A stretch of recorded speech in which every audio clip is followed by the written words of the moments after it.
Hello everyone, আজকে আমরা যেটা শিখব সেটা হচ্ছে স্ল্যান্টিং লাইন। স্ল্যান্টিং লাইন এটা রাইট, স্ল্যান্টিং রাইটের এটা রাইট। এরপরে যেটা শিখব স্ল্যান্টিং লাইনের লেফট।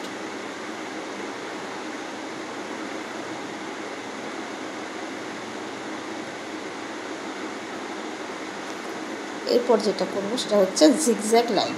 জিগজ্যাগ লাইন হচ্ছে একবার এরকম উপরে উঠবে, একবার এরকম নিচে নামবে, আবার উপরে আবার নিচে, এটাকে বলে জিগজ্যাগ লাইন। এরপরে শিখবো সার্কেল। বাচ্চারা এই সার্কেলগুলো শিখতে হবে। বাচ্চাদের কোনো কিছু রাউন্ড শেপ করার ক্ষেত্রে যখন বলা হবে বাচ্চাদের, তখন এটা লাগবে। তো এটাও বাচ্চাদের শিখতে হবে। প্রথমে বিভিন্ন রকমের লাইন শিখে এরকম সব প্র্যাকটিস করে তারপর লেখা শিখতে পারবে। বাচ্চারা খুব সহজেই লেখা শিখে যাবে। বিভিন্ন রকমের শেপ, রাউন্ড শেপ, এরকম বিভিন্ন রকমের শেপের এগুলো যখন শিখে যাবে তখন লিখতে বাচ্চাদের খুবই সুবিধা হবে।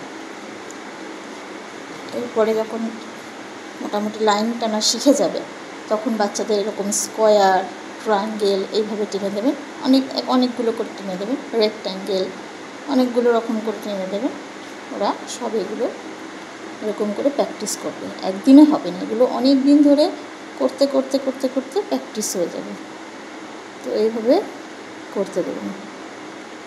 তো প্রথমেই 2 থেকে 3 বছরের বাচ্চাদের আগে এইগুলো শেখাবেন। তো লাইন টানাগুলো শিখবে, এরকম বিভিন্ন রকমের শেপ শিখবে। এগুলোই একেবারে ছোটো বাচ্চাদের করানো হয়।